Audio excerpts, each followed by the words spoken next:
Merci à tous d'être présents pour cette deuxième partie du 4e forum Normandie Connectée.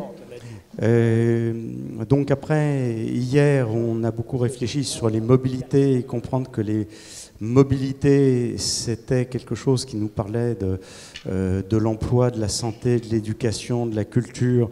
Donc ça définit la société dans sa complexité, telle qu'il faut que nous la construisions. On commence ce matin par un sujet très très important. Le numérique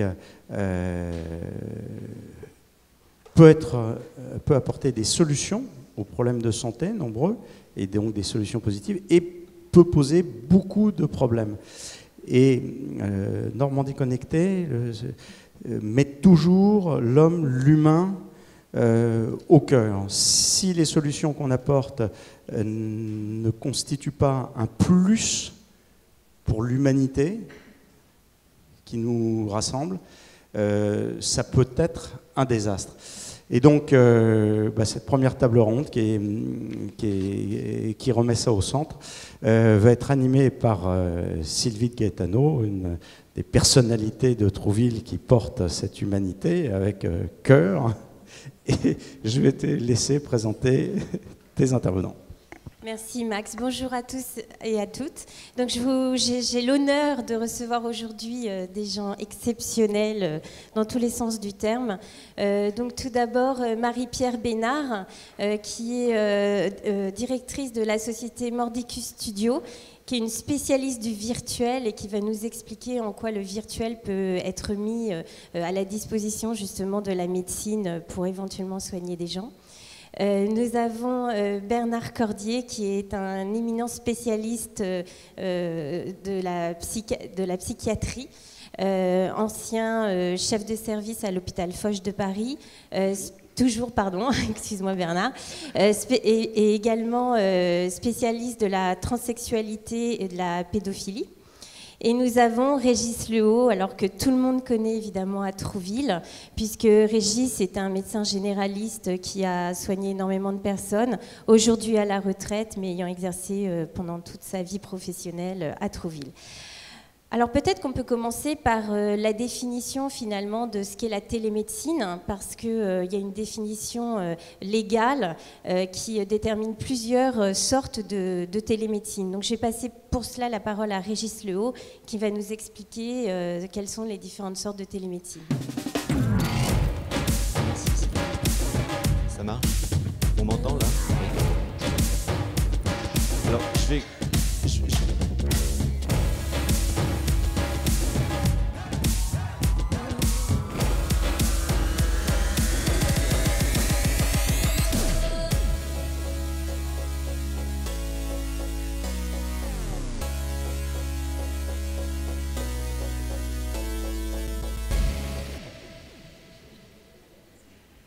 Bon, alors il y a eu un petit problème là, de mise en scène, je ne sais pas qui sont les responsables.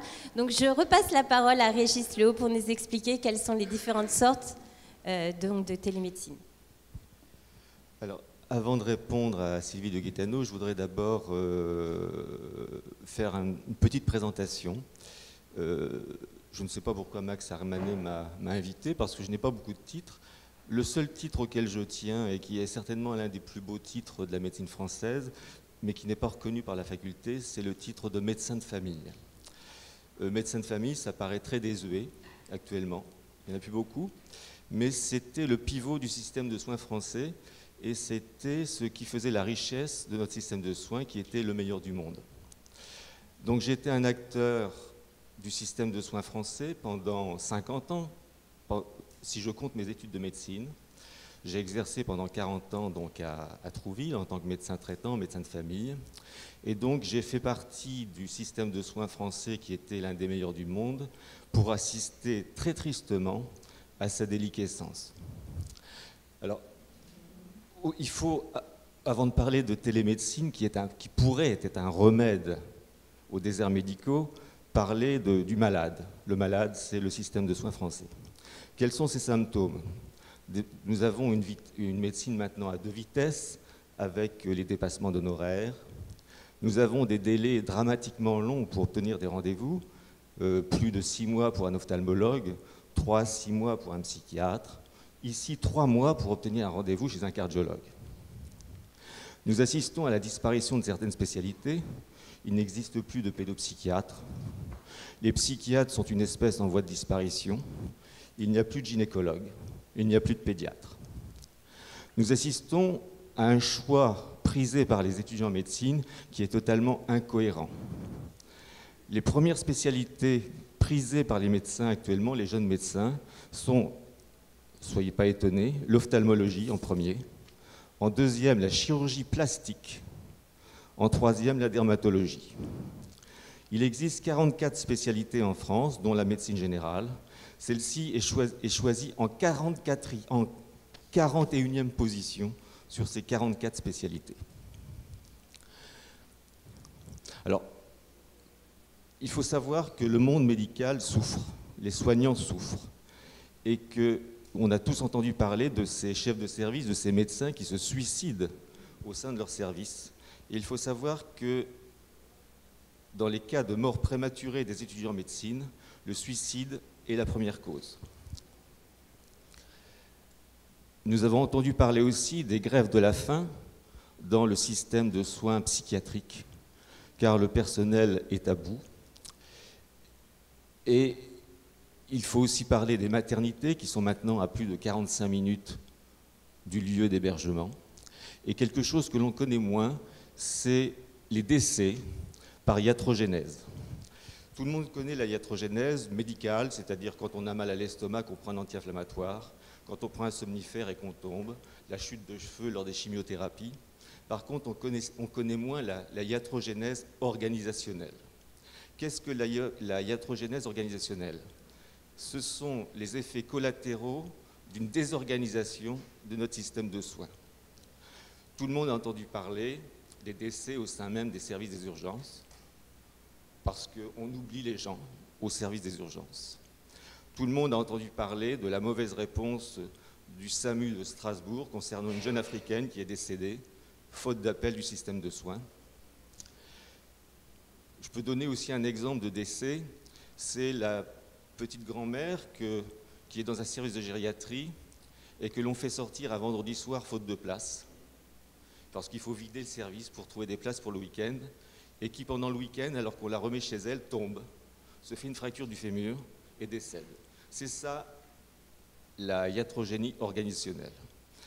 La iatrogénie organisationnelle est responsable en France de 80% des décès par iatrogénie.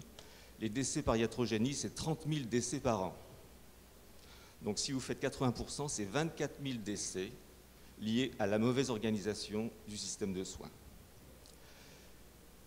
Alors maintenant, évidemment, nous allons parler surtout ce qui nous intéresse au niveau des territoires, c'est sur les déserts médicaux et savoir si la télémédecine peut être une réponse au manque de soins et à la désertification médicale. Je voudrais simplement rappeler un seul chiffre. Il existe en France 198 081 médecins en activité régulière, ce qui fait sur 67 millions d'habitants un médecin sur 338 habitants. La situation est loin d'être catastrophique. Et le problème du numerus clausus et du concours en médecine est un faux problème. C'est la mauvaise répartition sur les territoires, c'est le mauvais choix des spécialités, c'est la redondance qui est responsable de la mauvaise qualité de notre système de soins. Alors vous allez vous demander qu'est-ce que fait ce médecin totalement déprimé devant vous en disant qu'il a bien fait de prendre sa retraite. Alors il est évident que la médecine fait beaucoup de progrès et jamais l'âge de décès n'a été aussi lointain. Donc il y a des choses totalement positives. Mais ce que je voudrais que chacun, en sortant de cette table ronde, souhaite, c'est ne pas penser en statisticien et ne pas penser en porteur de travaux, c'est penser en qu'est-ce qu'on veut comme système de soins pour soi-même, pour son père, pour sa mère, pour ses enfants, pour ses arrière-petits-enfants. Car quand il y a une faute médicale, il n'y en a pas beaucoup des fautes médicales. Au niveau statistique, c'est par rapport aux millions de personnes qui vont dans les urgences, c'est minime. Mais quand il y a une faute médicale, pour le patient, il la paye cash, c'est 100% de problème. Donc la médecine, ce n'est pas un acte collectif, le soin c'est un acte individuel, et lorsqu'il y a une erreur individuelle, chacun la paye toute sa vie. Alors qu'est-ce que la télémédecine? Alors, la télémédecine, c'est quelque chose de très précis et qui a été codifié. Il faut que je retrouve mes papiers parce que c'est quand même... Non, c'est bon. Alors, il s'agit d'une forme de pratique médicale à distance, utilisant les technologies de l'information et de la communication. Elle met en rapport entre ou avec un patient, un ou plusieurs professionnels de santé, et le cas échéant d'autres professionnels apportant leurs soins aux patients. Elle permet d'établir un diagnostic, d'assurer pour un patient à risque un suivi à visée préventive ou un suivi post-thérapeutique, de requérir un avis spécialisé, de préparer une décision thérapeutique, de prescrire des produits, de prescrire ou de réaliser des prestations ou des actes, ou d'effectuer une surveillance des patients. La notion de télémédecine a été introduite, ça ne date pas d'aujourd'hui, dans la législation française dès 2004. Puis en 2009, la loi HPST, connue sous le nom de loi Bachelot, ou loi Hôpital, Patient, Santé, Territoire, a défini ses conditions de mise en œuvre et son organisation qui ont ensuite été précisées par décret en 2010 et intégrées dans les projets régionaux des ARS, Agences régionales de santé, la même année, avec un projet de financement dans la loi de financement de la sécurité sociale en 2014. Finalement, le financement des actes de téléconsultation et leur remboursement sont effectifs depuis le 15 septembre 2018 et celui des actes de téléexpertise depuis 2019. Alors, on peut se demander pourquoi on m'a demandé de parler de télémédecine, parce que je ne l'ai jamais pratiqué. Et en fait, je me suis aperçu que je l'ai pratiqué toute ma vie, mais maintenant les informaticiens m'ont appris que ça s'appelait de la télémédecine. Le décret du 19 octobre 2010 définit les différents actes de la télémédecine ainsi que leurs conditions de mise en œuvre et de prise en charge financière. Il existe 5 actes de télémédecine qui sont répertoriés: la téléconsultation, la téléexpertise, la télésurveillance médicale, la téléassistance et le téléconseil médical auprès du centre 15 dans le cadre du PDS, c'est-à-dire de la permanence de soins. Alors, qu'est-ce que la téléconsultation? Il s'agit d'une consultation médicale à distance entre un médecin et un patient, actuellement au même tarif sécurité sociale que la consultation en vis-à-vis, en face à face. Un professionnel de santé, qui n'est pas forcément un médecin, peut assister le patient lors de la téléconsultation, par exemple surtout dans les EHPAD, dans les maisons de retraite. Le médecin téléconsultant, c'est-à-dire le médecin traitant ou le médecin spécialiste, informe le patient des modalités de réalisation de la téléconsultation. Il lui communique un lien l'invitant à se connecter via un site, via un ordinateur, une tablette ou un smartphone équipé d'une webcam. Le patient peut être aussi orienté vers une cabine ou un chariot de téléconsultation installé à proximité et disposant d'appareils de mesure et d'examen facilitant le diagnostic. C'est surtout le cas dans les maisons de retraite, dans certains centres de santé pluridisciplinaires, et ça pourrait être le cas demain dans les pharmacies. Le patient peut être seul pendant le déroulement de la téléconsultation ou accompagné par un professionnel de santé. Alors, la Haute Autorité de Santé a défini des critères d'éligibilité de la téléconsultation, parce qu'il ne faut quand même pas faire n'importe quoi. Elle ne peut s'adresser qu'à un patient dont l'examen clinique ou l'examen physique direct n'est pas nécessaire. C'est rare. Un patient avec un état cognitif et psychique. Cognitif, c'est-à-dire les troubles cognitifs, c'est la perte de nos acquis, c'est les troubles de la mémoire, c'est la perte de l'acquisition, etc. C'est ce que l'on retrouve dans les états démentiels. Donc, patient avec un état cognitif et psychique compatible avec la téléconsultation, avec une absence de difficultés linguistiques, de problèmes de vue et d'audition, puisqu'on va être vu par un ordinateur. Ça limite beaucoup aussi. Il faut que la localisation du patient soit connue. Il est évident que si on a une coupure d'Internet et qu'on ne sait pas où est le patient, ça risque de poser de sérieux problèmes. Il faut que données médicales, c'est-à-dire le passé, les antécédents du patient, soient disponibles pour la réalisation de l'acte. Enfin, il faut que le patient soit informé et il faut obtenir son consentement. Et le patient doit avoir été vu dans les 12 mois précédents en consultation présentielle, c'est-à-dire en vis-à-vis, si l'on veut que l'acte soit remboursé par la sécurité sociale. Alors, quelles sont les conditions pratiques de la téléconsultation ? Il y a une obligation de la visioconférence. Il faut respecter les lois et règlements applicables des conditions d'exercice, c'est-à-dire que l'exercice au niveau responsabilité, c'est le même que dans une consultation de vis-à-vis. Il faut respecter les règles de standards cliniques. Il faut surtout adapter la durée de la téléconsultation pour permettre d'instaurer une relation avec le patient. C'est-à-dire que l'acte de téléconsultation n'est pas une médecine à la va-vite. La téléconsultation doit durer pour être efficace. Il faut que le personnel de santé ainsi que les malades soient formés à la pratique de la téléconsultation, de l'outil Internet. Et on pourra parler éventuellement de l'électronisme, c'est-à-dire le fait que beaucoup de personnes sont incapables de se servir de l'outil informatique. Il faut respecter, là c'est aussi là où le bât blesse, des règles de sécurité informatique et de confidentialité. Enfin, il faut que les échanges faits lors de cette téléconsultation soient retranscrits dans un dossier médical qu'on appelle le DMP. Et je voudrais simplement que ceux qui ont un DMP dans la salle lèvent la main. Personne n'a un DMP. Si ? Il y en a un ? Oui ? 2, c'est bien. Alors, la téléexpertise. Qu'est-ce que la téléexpertise? C'est permettre à un professionnel de solliciter à distance l'avis d'un ou plusieurs professionnels de santé en raison de leur formation et de leurs compétences particulières, sur la base des informations médicales liées à la prise en charge d'un patient, pour établir un diagnostic ou décider une thérapeutique adaptée à l'état de ces patients. Comme pour la télémédecine, la Haute Autorité de Santé a défini des critères d'éligibilité.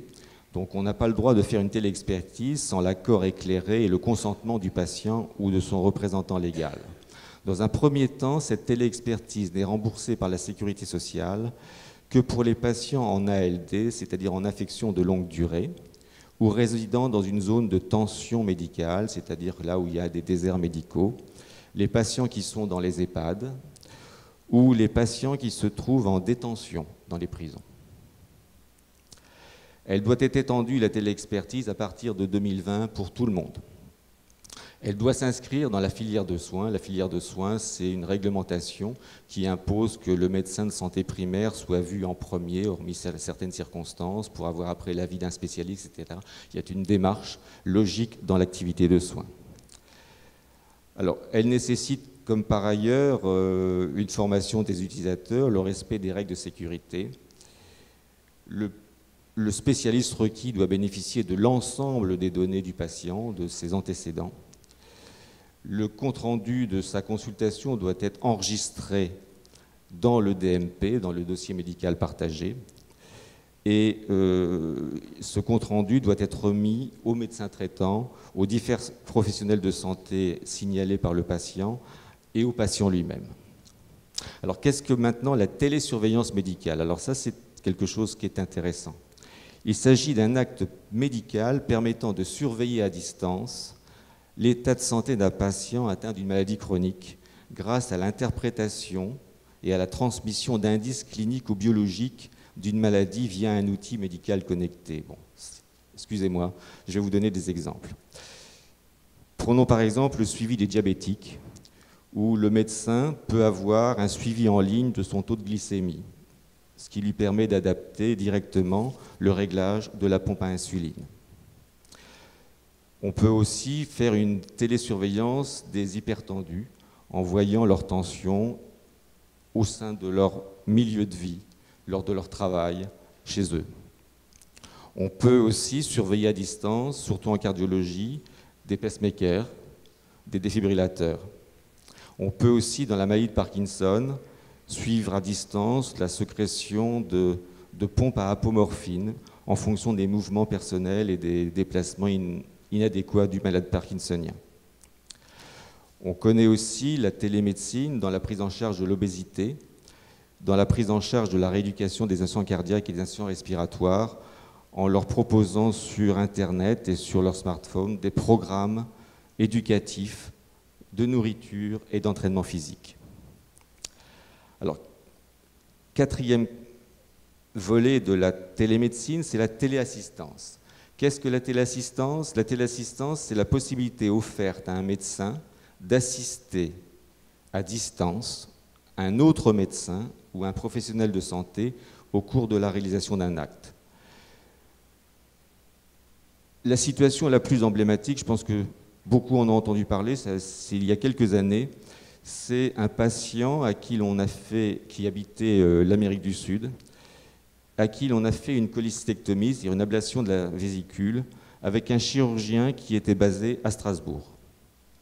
Tout ça par chirurgie robotisée. Donc on peut opérer quelqu'un à distance. C'est très connu aussi au niveau du milieu de la radiologie, où en fait vous avez simplement un manipulateur radio et le radiologue étudie à distance les images. Donc la chirurgie robotique, la dermatologie aussi, et la radiologie sont très friandes de téléassistance. Enfin, tout le monde le connaît, mais tout le monde ne sait pas que ça fait partie de la télémédecine, c'est le téléconseil médical. Quand on appelle le centre 15, où on peut avoir simplement un conseil médical, où en fonction des critères de gravité, le 15 peut vous conseiller d'aller voir votre médecin traitant, peut appeler les pompiers, voire en fonction de la gravité, d'urgence vitale, appeler le SAMU. Voilà ce que c'est que la télémédecine. Merci beaucoup Régis pour ces explications très complètes. Alors du coup, est-ce qu'on ne doit pas revenir quand même au terme, pour moi, qui est fondamental dans l'idée de médecine, c'est le terme de soigner. Est-ce qu'on peut vraiment soigner quelqu'un ? On a vu que là, a priori, la télémédecine était très efficace dans tout ce qui était télésurveillance, qu'on peut comprendre facilement. Et c'est là peut-être que Marie-Pierre pourra intervenir ensuite. Mais est-ce qu'on peut vraiment soigner quelqu'un à distance ? Je ne sais pas qui veut répondre. Bernard ? Alors, oui, moi, je vais quand même faire une petite introduction par rapport à ma spécialité.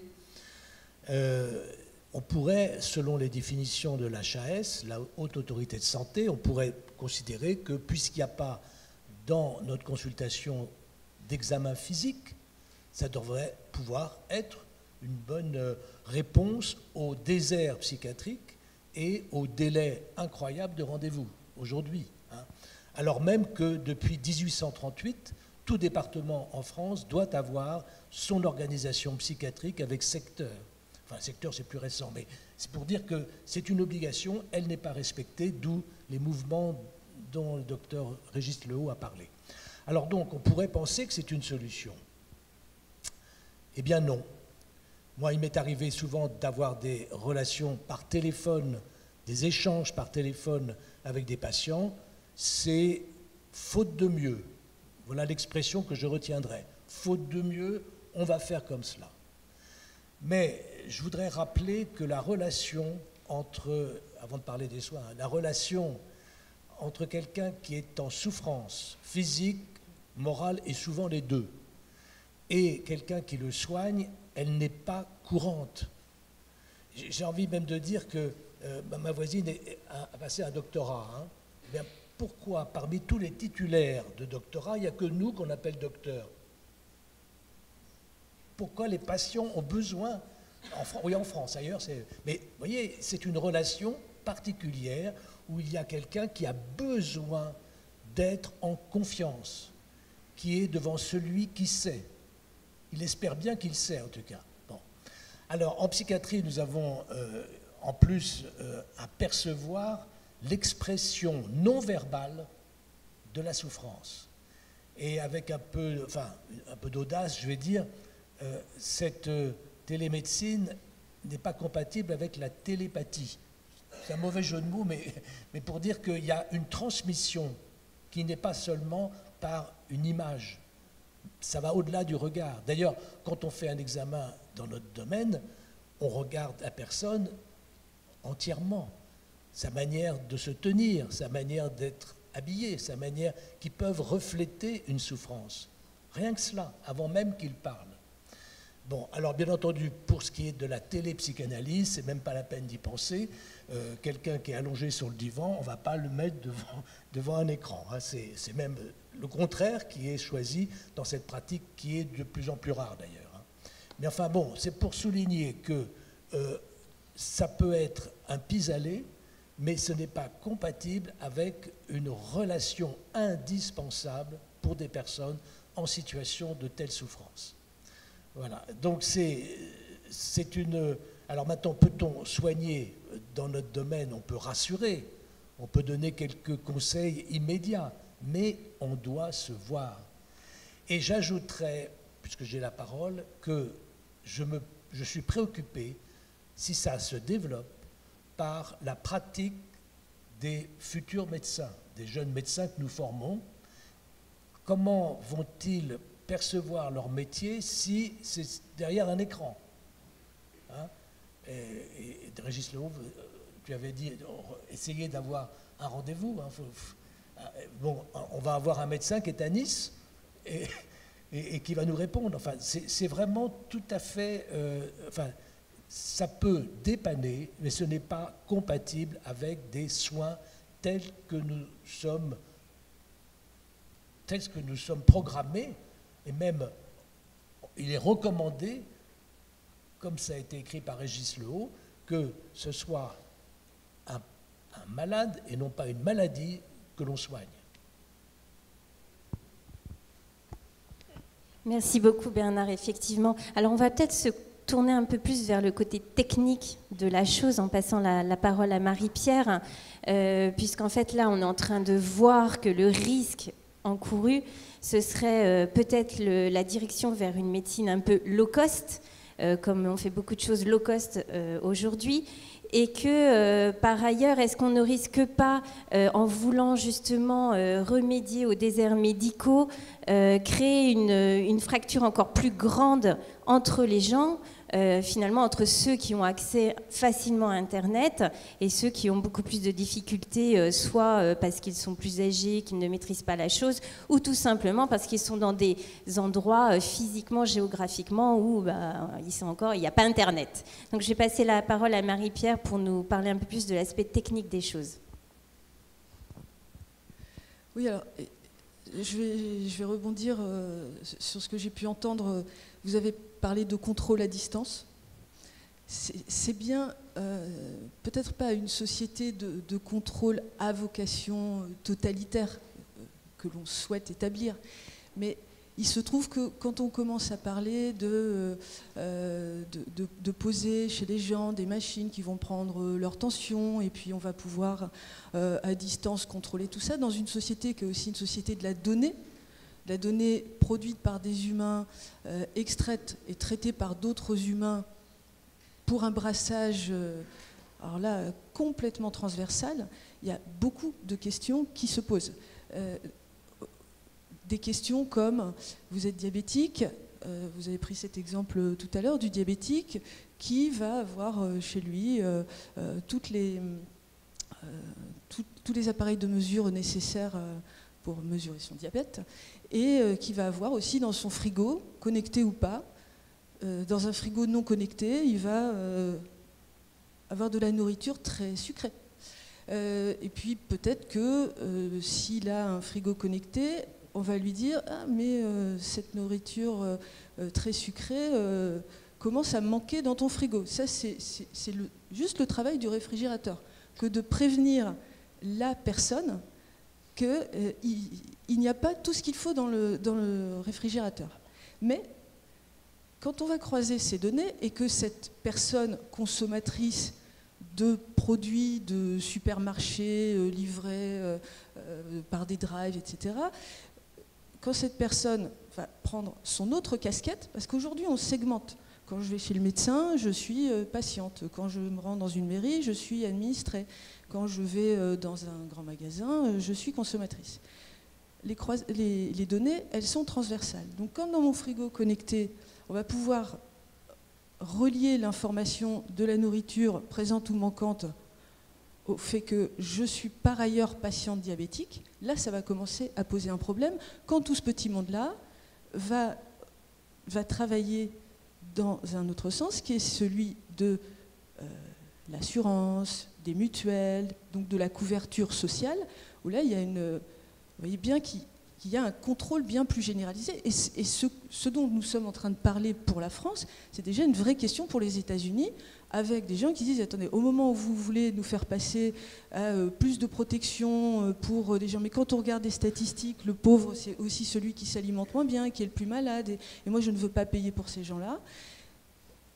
Que va-t-il se passer? C'est si vous êtes diabétique et que vous mangez de la nourriture trop sucrée, alors qu'on vous y incite aussi par des moyens qui sont la publicité, le neuromarketing et toutes ces choses qui existent parmi nous tous, c'est moi je ne te soigne pas ou je ne rembourse pas tes soins si tu continues de t'alimenter comme ceci, comme cela. Donc je pense qu'à l'instant T, quand on imagine ces dispositifs, on est obligé d'avoir peut-être une hauteur ou une longueur de vue et de penser à ce que ce progrès de l'instant T, si on considère que c'est un progrès, mais il y a aussi un autre volet, je ne voudrais pas monopoliser la parole, si ce progrès est décliné de manière horizontale et aussi verticale, où on va? Ça, c'est un vrai sujet. Et je pense que nous vivons dans une société où le numérique prend une place extrêmement importante pour le plus souvent le grand bonheur de tous à l'instant T. Mais si on se pose des questions d'éthique, de déontologie, de philosophie, ou tout simplement de qu'est-ce que l'humain demain, ça pose tout un tas de questions bien avant les questions de transhumanité ou de je ne sais quoi. C'est une société du contrôle que nous nous préparons tous, pas à pas et à hauteur d'homme. Voilà, ça me paraît vraiment important. Et juste une petite chose, parce qu'à jeu de mots et demi, on considère souvent que les gens du numérique sont des numériciens. Alors, ce mot n'est jamais employé, mais de la même manière que vous parliez de télépathie, celui qui travaille dans le numérique, il a des pouvoirs magiques. Il va régler le problème du temps, de la distance, il va régler le problème, ah ben moi je ne peux pas être auprès de ma mère âgée, alors tiens, je vais lui donner un appareil, puis après je vais pouvoir regarder ce qui se passe chez elle. Là, pas pour son plus grand bonheur. Et puis, si elle souffre de la maladie d'Alzheimer, comme je ne peux pas être là non plus, elle va avoir un nounours connecté, et puis elle trouvera ce petit robot peluche absolument formidable. Ok, très bien, mais tout ça, c'est plein de pouvoirs magiques qui, à un moment, doivent poser des questions aussi et à ceux qui les fabriquent et qui n'ont qu'une vision d'ingénierie, me semble-t-il, très réductrice et pas tellement porteuse de progrès ou d'espoir. Merci Marie-Pierre. Donc justement, en fait, on voit que c'est quand même un énorme progrès, la télémédecine, mais finalement, on a un vrai risque d'abord de déshumanisation. Et par ailleurs, et c'est très important, Marie-Pierre vient d'en parler, on a un risque quand même pour les patients. Je vais repasser la parole à Régis qui va nous parler de ce sujet. On a un risque quand même pour les patients en termes de confidentialité des données, etc. Et un risque également peut-être pour les médecins eux-mêmes. Oui, alors je voudrais simplement aussi revenir, comme le disait Bernard Cordier, sur l'acte de soin. Je vais simplement donner un exemple simple de ce qui est soigné. Et j'ai toujours, au cours de ma vie, eu une consultation qui m'est arrivée un samedi matin et qui est la quintessence même de l'acte médical. Rien que cette consultation m'a rendu fier d'avoir été médecin, une seule. C'était une maman qui a téléphoné un samedi matin en m'appelant en appelant la secrétaire en me disant « ma fille a mal au ventre ». Une douleur abdominale chez l'enfant, c'est rien de plus banal. Je lui dis oui, bon, qu'elle me l'amène. Et puis la maman me dit en arrivant, je ne sais pas ce qu'elle a ma fille, mais elle veut voir mon docteur. Parce que les enfants disent souvent ça, je veux voir mon docteur, pas un docteur à 70 km, il veut voir son docteur. Hein. Et donc j'examine cette petite fille et puis je trouve un examen clinique normal. Donc tout à fait dans le domaine de la téléconsultation. Hein. Mais donc examen normal, petite fille inquiète, je lui palpe le ventre et elle me dit « J'ai mal au ventre, oui. Mon grand-père, il me caresse souvent le ventre. » Je dis « Oui. » La maman me dit « Oui. » À chaque fois qu'elle va voir son grand-père, elle a mal au ventre. Voilà ce que c'est qu'une consultation qui part d'une douleur clinique banale, un mal de ventre, et qui aboutit à un diagnostic d'inceste, de signalement au procureur de la République, d'emprisonnement, suite aux mesures qui ont été prises de guérison de cette petite fille, qui est devenue une femme, et qui, 20 ans plus tard, sous un motif totalement saugrenu, est venue me présenter ses enfants, pour me les présenter, parce qu'elle était très fière d'elles, et c'était aussi des petites filles.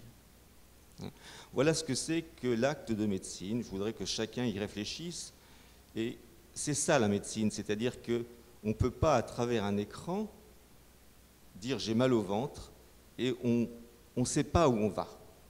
Et le métier de médecin, c'est un métier de pas à pas, de tact, d'écoute et d'examen. Et je crains que les sociétés informatiques qui prennent la mainmise sur le système de soins français à travers comme Doctolib actuellement, qui vient d'être classé parmi les succursales informatiques les plus riches du monde, modifient des licornes, c'est ça, le terme de licorne, modifie totalement l'approche de la médecine et dans des buts, je dirais, purement financiers et de mainmise sur notre liberté de réfléchir, notre liberté de vivre, tout simplement. Alors, pour revenir sur ce que disait Sylvie de Gaetano, et ce qu'on a entendu, c'est la protection des données. La protection des données, théoriquement, tous les logiciels médicaux sont agréés par la CNIL, et moi, quand j'étais médecin, nous avions donc informatisé notre cabinet, et nous avions donc des milliers de dossiers qui était enregistrée au sein d'une mémoire. Cette mémoire, ça partait où? On ne sait pas où ça partait. On envoyait nos renseignements.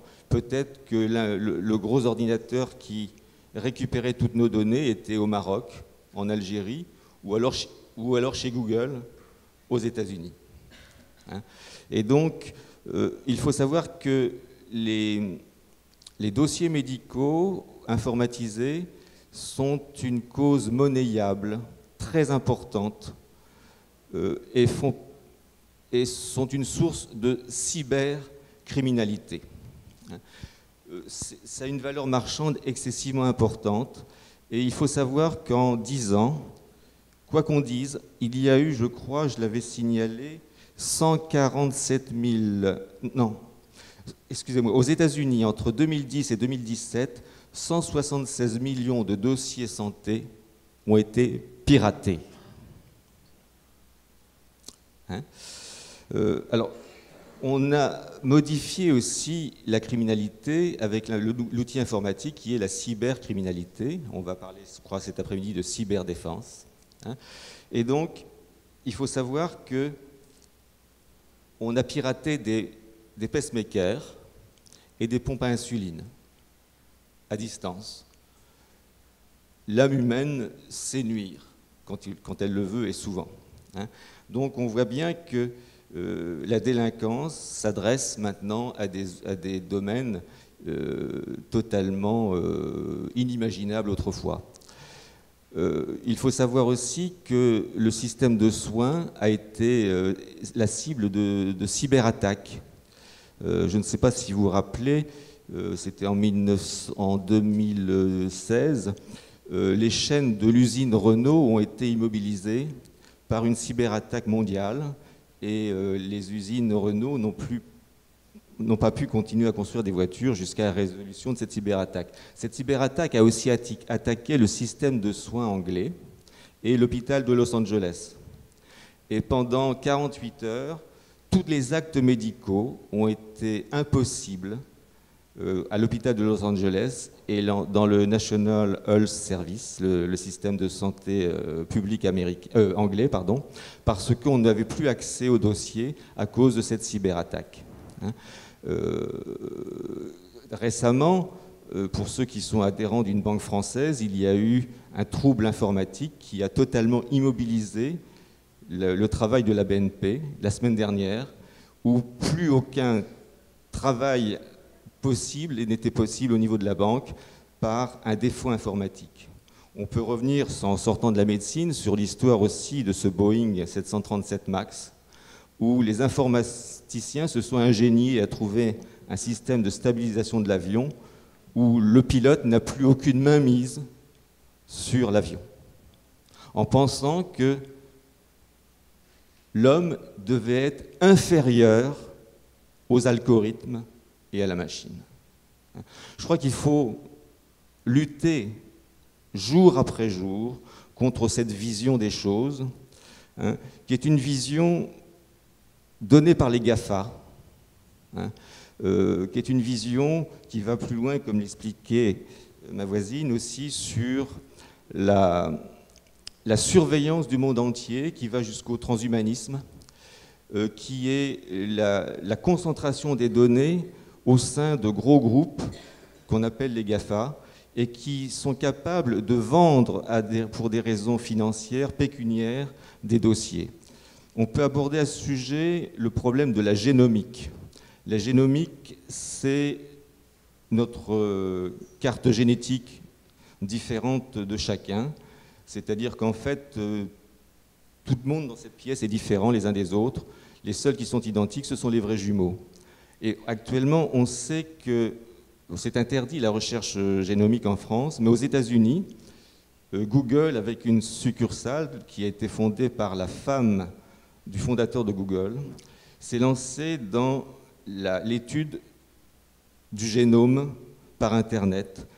Vous envoyez tout simplement un petit flacon de salive et on étudie aux États-Unis votre génome. Et au bout de 3 semaines, ça coûte, c'est pas très cher, 250 €. Et on vous dit, bon, vous risquez éventuellement d'avoir telle ou telle maladie, etc. Alors c'est surtout fait évidemment pour les recherches génétiques, trouver des ascendants, les personnes nées sous X quand elles veulent retrouver des parents, etc. On en a entendu parler récemment. Mais il faut savoir que ces données qui sont regroupées par une succursale de Google ont été vendues parfois à des assureurs. Et on peut se poser la question si un jour, pour s'assurer, les assurances ne vont pas classifier les gens en fonction de leur génome, en disant celui-là il va développer dans telle année un cancer, on ne le prend pas. Autre déviation, toutes ces données génomiques, ces millions d'octets de renseignements sont vendus à des fins mercantiles. L'Institut national du cancer américain a vendu pour, je ne sais plus, 19 milliards d'euros ces données médicales, il y a quelques années, au laboratoire anglais JSK. Sans l'avis des patients, on a vendu leur génome pour que le laboratoire anglais fasse des études. Ça peut être intéressant pour le cancer, mais sans demander l'avis des gens. On a de plus en plus des sociétés de séquençage du génome, c'est-à-dire qu'ils nous permettent d'étudier la séquence des gènes sur notre patrimoine génétique, qui sont de mèche avec les assureurs, avec les sociétés de recherche. Et à titre indicatif, je peux donner simplement un exemple concret du risque de l'introduction des non-médecins dans le milieu de la médecine. C'est quelque chose que je n'ai jamais voulu avoir à mon cabinet, c'est un lecteur de carte vitale, un lecteur de carte bancaire, excusez-moi. Pourquoi ? Maintenant, vous avez donc des sociétés qui font à la fois des sociétés de gestion du cabinet, des sociétés de gestion du dossier médical, des sociétés de prise en compte du rendez-vous, Doctolib, des sociétés qui se lancent maintenant dans la télémédecine, et tout cela est concentré au sein d'un même lecteur. Vous mettez votre carte vitale, s'il y a un DMP dedans, qui vous dit que les renseignements de votre DMP vont partir dans les bons tuyaux. D'autre part, quand vous avez payé votre médecin avec votre carte bleue, regardez votre relevé bancaire. Le nom du médecin est marqué dessus. Si c'est le docteur Bernard Cordier, psychiatre, qui est consulté toutes les semaines, c'est marqué sur le relevé bancaire, docteur Bernard Cordier. Le directeur de banque à qui on demande un prêt pour faire son entreprise, développer son entreprise, 250 000 €, on en a besoin. Et qu'est-ce qu'il va faire? Il va consulter votre relevé bancaire. Et si vous allez voir le docteur Bernard Cordier, psychiatre, toutes les semaines, oui, je sais, mais est-ce que vous êtes sûr d'avoir votre prêt? Si vous voyez un cancérologue tous les mois, malgré le droit qui a été installé, le droit à l'oubli, est-ce que vous aurez votre prêt? Donc voilà des exemples tout simples, concrétisés facilement sur le danger du mélange du soin et du secteur bancaire et du secteur informatique. Merci beaucoup. Bon, j'espère qu'on n'a pas trop saté votre journée là, parce que c'est pas très positif tout ça. Bon, ce qu'il faut voir quand même, c'est que globalement, il y a quand même une évolution qui est formidable dans certains secteurs, notamment tout ce qui est télésurveillance. Vous voulez la parole? J'aurais bien aimé qu'on s'arrête sur une petite note d'espoir quand même, parce que c'est pas contrairement à tout ce qui vient d'être dit, mais en complément de tout ce qui vient d'être dit, il faut quand même qu'on soit tous d'accord ici pour se dire qu'on est en général content d'aller mieux quand c'est possible, et que les technologies sont une source aussi de progrès. Et je pense fondamentalement que refuser tout ce qui vient d'être dit de manière brute, pas brutale, mais de manière brute, ça ne voudra pas dire que ceci n'existera pas. Je pense qu'il faut être dedans, il faut être acteur, il faut réfléchir à côté de ceux qui aimeraient pouvoir continuer à penser sans nous et donc pour nous, mais que si pour travailler dans le numérique et aux côtés de la médecine, pour proposer des solutions, il y a aussi des technologies, on n'a pas eu le temps de l'aborder, mais des technologies du virtuel, la réalité virtuelle pour reconstruire des gens, pour accompagner quand les gens ont souffert d'un AVC, que vous avez parlé de la maladie de Parkinson, c'est aussi une très grande aide, mais ça ne doit pas se faire en dehors de nous, parce que ce qu'il manque aux machines, et c'est là-dessus aujourd'hui que les gens travaillent, c'est l'émotion. L'intelligence alors je ne suis pas médecin, mais je le dis à ma manière, de l'hémisphère gauche, la machine, elle va l'avoir. Ce qui lui manque, c'est le champ émotionnel. Et c'est après ça c'est toutes ces données qui sont importantes, parce que les gens de Google, ce qui les intéresse, c'est de savoir dans quel état d'esprit vous êtes le matin en vous levant, pour savoir comment ils vont pouvoir attaquer votre pied droit ou votre pied gauche, en fonction de comment vous êtes levé, si vous êtes de bonne humeur, de mauvaise humeur. C'est là, elle est là la mine d'or. Et donc, plus il y a de numérique, plus il faut d'humain. Et là, ça devient comme on considère le progrès depuis le début des temps, où, allez, on va dire le néolithique, puisque c'est à partir de là qu'on pense le progrès, semble-t-il. Mais cet anthropocène-là, il doit se dérouler avec nous, et pas dans une vision aujourd'hui encore qui tend à substituer, dans une vision complètement marxiste, c'est le numérique.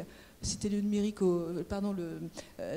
la substitution du capital au travail. Bah là, c'est la substitution du numérique à l'humain. Et c'est le côté substitutif. On efface ce qu'il y a d'autre, alors que c'est quelque chose de plus et qui ne doit pas effacer le reste. Mais je pense que c'est quand même très porteur d'espoir.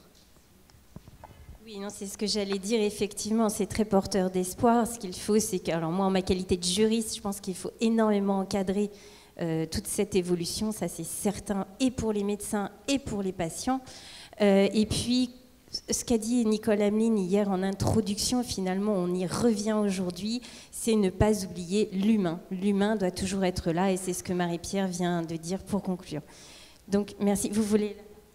Je voulais simplement rajouter quelque chose.